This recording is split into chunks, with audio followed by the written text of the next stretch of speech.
pukul 13 waktu Indonesia Barat. Radio Republik Selama periode Natal dan Tahun Baru, harga kebutuhan pokok di pasar kilometer 5 mengalami kenaikan jelang perayaan Natal.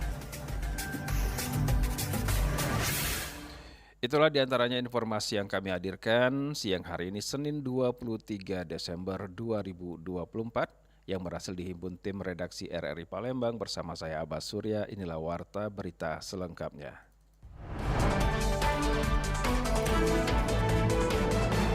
Puncak libur Natal, peningkatan penumpang di Bandara Sultan Mahmud Badarudin II Palembang mencapai 11.000 orang. Otoritas Bandara SMB 2 Palembang mencatat puncak pergerakan penumpang dan pesawat terjadi pada Jumat 20 Desember 2024 dengan total penumpang mencapai 11.000 lebih orang dan 62 penerbangan. Eksekutif General Manager SMB 2 Palembang, R. Iwan Inaya mengatakan jumlah itu mengalami kenaikan 12% bila dibandingkan dengan tahun 2023 lalu.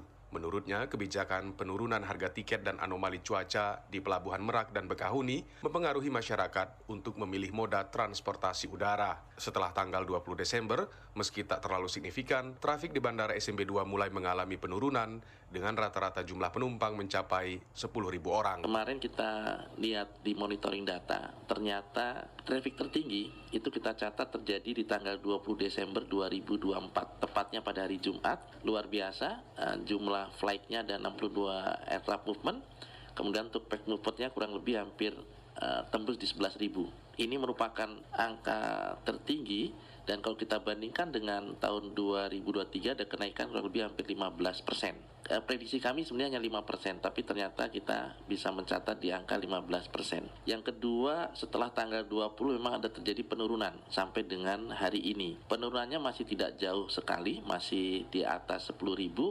dan kemarin tercatat juga hampir mencetak di angka 11.000, namun tetap lebih rendah dibandingkan tanggal 20 Desember kemarin. Iwan menambahkan meski naik dibanding tahun lalu, namun bila dibandingkan sebelum pandemi COVID-19, angka tersebut masih rendah. Rata-rata tingkat pemulihan di Bandara SMB 2 sebesar 77%. Untuk arus balik, otoritas bandara memprediksi akan berlangsung pada 5 Januari 2025 mendatang, bertepatan dengan hari Minggu. Rocky Pratama melaporkan. Seminar hukum tentang literasi hukum KDRT bagi perempuan digelar oleh Universitas Muhammadiyah Palembang hari ini dalam rangka memperingati Hari Ibu Indonesia.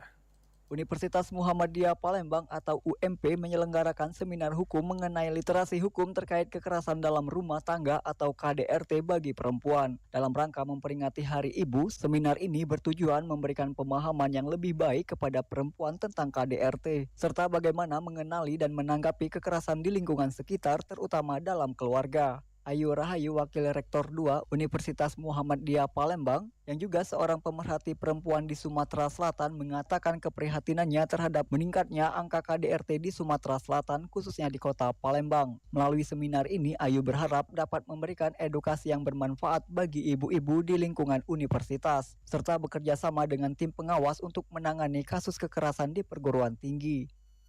Pemerhati perempuan di Sumatera Selatan. Baik. Jadi ini rasa keprihatinan kami bahwa tingginya angka KDRT di Sumatera Selatan ya, bahkan di tingkat nasional Sumatera Selatan ini di atas sekali ya, dan di Palembang cukup tinggi. Nah ini kami ingin mengedukasi ibu-ibu yang ada di sekitar lingkungan Universitas Muhammadiyah Palembang, dan kami bekerja sama dengan tim pengawas penggerak kegiatan kekerasan di dalam perguruan tinggi. Nah, harapan kami nanti setelah ibu-ibu ini mendapat ilmu bahwa pemahaman literasi tentang hukum KDRT, mereka bisa berpartisipasi di lingkungan sekitar mereka tinggal. Jadi agar apa sih nanti yang harus diungkap, dibantu ketika ada terjadi KDRT, seperti apa yang harus dilakukan. Nah itu yang kami harapkan dari kegiatan literasi ini. Kenapa diambil Hari Ibu ya, karena memang ibu adalah madrasah pertama bagi putra-putrinya. Ditambahkan Ayu, seminar ini untuk memberikan pemahaman mengenai literasi hukum terkait KDRT, agar para peserta dapat mengetahui langkah yang tepat jika menghadapi kasus kekerasan. Ayu mengharapkan dengan pemahaman yang lebih baik tentang hak-hak mereka, para peserta dapat mengambil tindakan yang tepat ketika menghadapi KDRT. Pemilihan momen Hari Ibu dalam kegiatan ini juga sangat berarti, karena ibu dianggap sebagai madrasah pertama dalam mendidik anak-anak. Dengan begitu diharapkan ibu-ibu dapat menjadi agen perubahan yang aktif dalam mengurangi kasus KDRT di masyarakat. Dari Palembang, Sumatera Selatan, Muhammad Irfan terus mengudara untuk Indonesia. Pendengar, harga kebutuhan pokok di pasar tradisional Palimo mengalami kenaikan jelang perayaan Natal 2024. Jelang Natal dan Tahun Baru, harga sejumlah kebutuhan pokok di Sumatera Selatan mengalami kenaikan. Kenaikan ini terjadi pada cabai merah, bawang putih, daging ayam, dan telur ayam. Salah seorang pedagang di Pasar Palimo, Sumaya, mengatakan tren kenaikan harga bahan pokok sudah mulai terlihat sejak beberapa minggu terakhir, terutama saat memasuki musim penghujan dan jelang Natal. Kenaikan harga bahan pokok tersebut berada di kisaran Rp1.500 hingga Rp8.000 per kilogramnya. Seperti telur ayam, pekan lalu di harga Rp28.000 per kilogram, naik menjadi Rp29.500. Sedangkan bawang merah naik sekitar Rp8.000 dari Rp28.000 menjadi Rp35.000 per kilogram. Bawang putih Rp34.000 menjadi Rp40.000 per kilogram. Cabai keriting naik dari Rp30.000 per kilogram menjadi Rp36.000 per kilogram. Cabai rawit merah Rp35.000 per kilogram menjadi Rp40.000 per kilogram. Sedangkan ayam potong naik Rp2.000 dari Rp30.000 menjadi Rp32.000 per kilogram. Untuk minyak goreng dari Rp16.500 menjadi Rp20.000 per kilogram. Sementara itu harga daging dan beras masih stabil. Harga daging di kisaran harga Rp150.000 per kilogramnya. Natal ini harga barang sudah ada mengalami kenaikan. Mulai dari harga bawang sudah naik 36. Terus cabai merah 36 modalnya sudah naik. Kami jual sekarang 36. Normalnya 32, 30. Sementara itu, Dinas Perdagangan Kota Palembang membenarkan bahwa harga beberapa bahan pangan mulai naik jelang Natal dan Tahun Baru. Kenaikan harga ini sering terjadi terutama saat hari besar keagamaan. Selain karena demand yang tinggi, juga faktor cuaca di wilayah asal sembako. Meskipun sejak beberapa bulan terakhir kenaikan harga cabai, telur, daging ayam, ongkos transportasi seperti tiket pesawat, dan emas menjadi pemicu inflasi, pihaknya menyebut tidak akan terlalu tinggi karena dilakukan beberapa upaya penekanan seperti operasi pasar murah.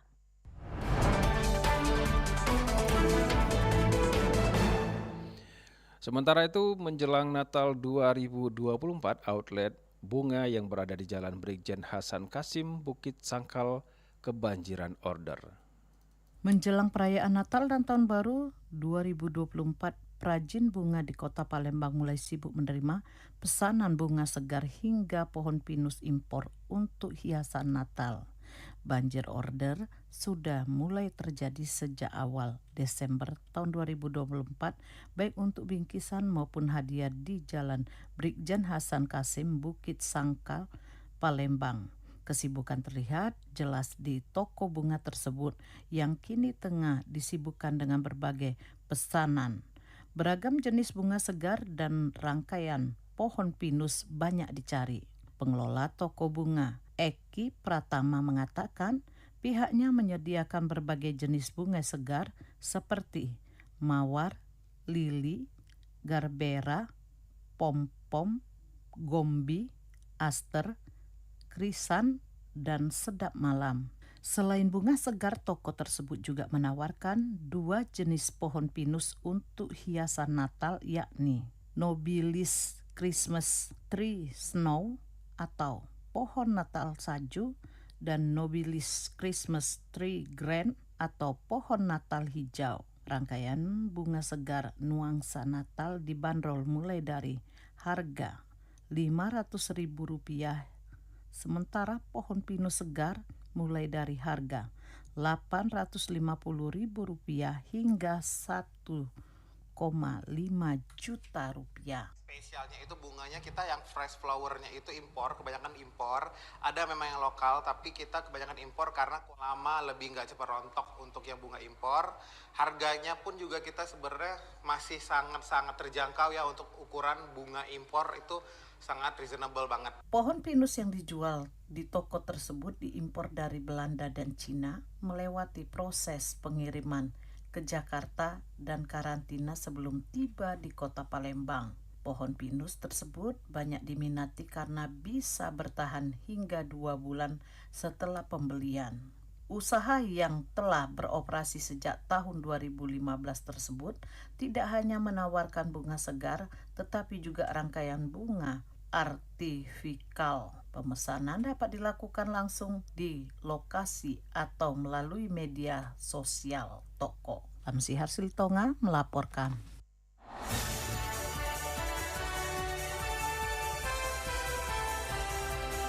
Warta Berita Radio Republik Indonesia Palembang.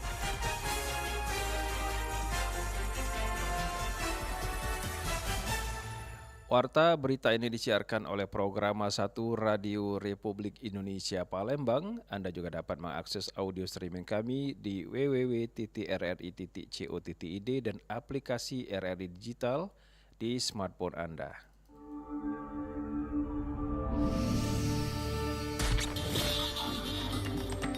Berita daerah Radio Republik Indonesia Palembang.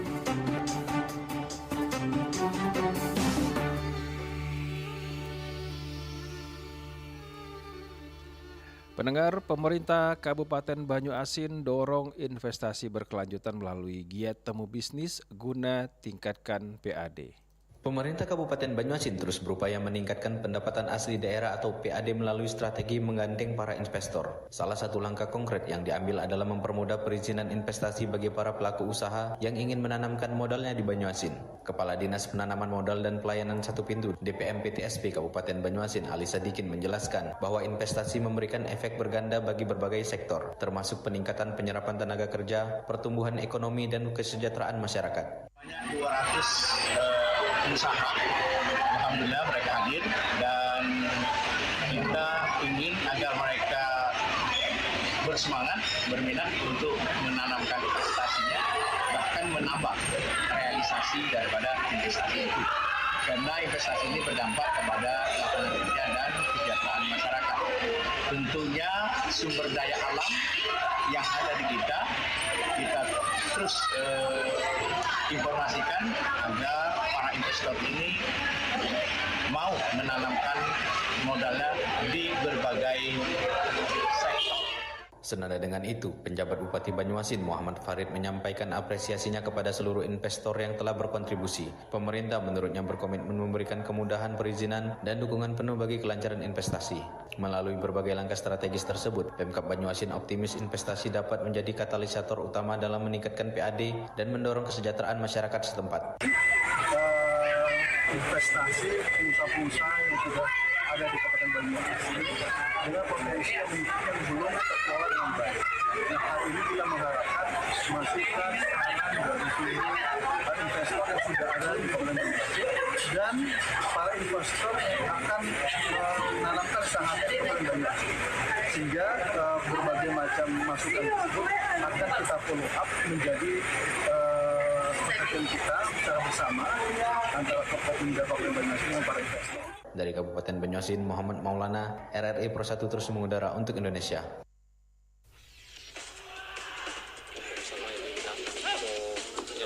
Olahraga atletik Sumatera Selatan berharap pemusatan latihan nggak usah mulu-mulu kan, karena dilihat dari persiapan sekarang WJFC tidak akan terpengaruh terkait dengan pemain sudah memahami kesabaran masing-masing.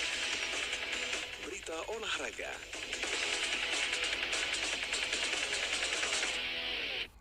Kita ke berita olahraga pendengar. Meski dilanda finansial, Sriwijaya FC diyakini mampu bertahan di Liga 2 Indonesia. Sriwijaya FC sempat dihadapkan pada situasi sulit ketika para pemain mengancam mogok bermain karena gaji yang belum dibayarkan. Kondisi ini memicu kekhawatiran soal nasib klub di sisa kompetisi. Namun para pemain akhirnya memutuskan untuk kembali bertanding setelah mendapat dukungan penuh dari supporter setia dan demi menghindari potensi sanksi yang diterima SFC. Capo Tifoso Ultras Palembang Kusoi mengatakan, meski situasi finansial klub masih menjadi tantangan besar, supporter Sriwijaya FC tetap optimis tim kebanggaan mereka bisa bertahan di Liga 2. Mereka percaya jika manajemen segera mendapatkan bantuan sponsor serta dukungan materi lainnya, peluang Sriwijaya FC untuk bangkit tetap terbuka lebar. Optimis SFC bertahan di Liga 2 dengan syarat kita babak playoff kita harus ganti pemain dan ada yang mendukung dalam hal untuk sponsorship. Insya Allah dipastikan main, karena kuncinya di hari ini. Hari ini kita main. Karena percuma juga hari ini main, tiga laga tidak main, percuma. Karena pemain ini yang sanksi oleh PSSI. Tak hanya itu, para pendukung juga mendorong manajemen untuk bergerak cepat merekrut pemain penting guna memperkuat skuad di sisa pertandingan. Semangat dan loyalitas supporter kini menjadi kekuatan besar bagi Sriwijaya FC untuk melewati masa sulit ini. Dari Jakabaring Sport City, Hairul Rizky RRI Palembang terus mengudara untuk Indonesia.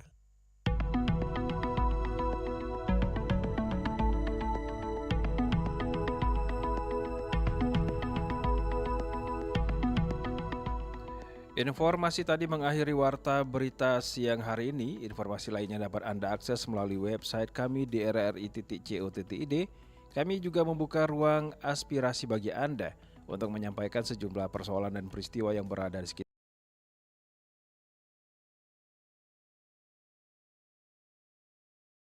kerabat kerja yang bertugas.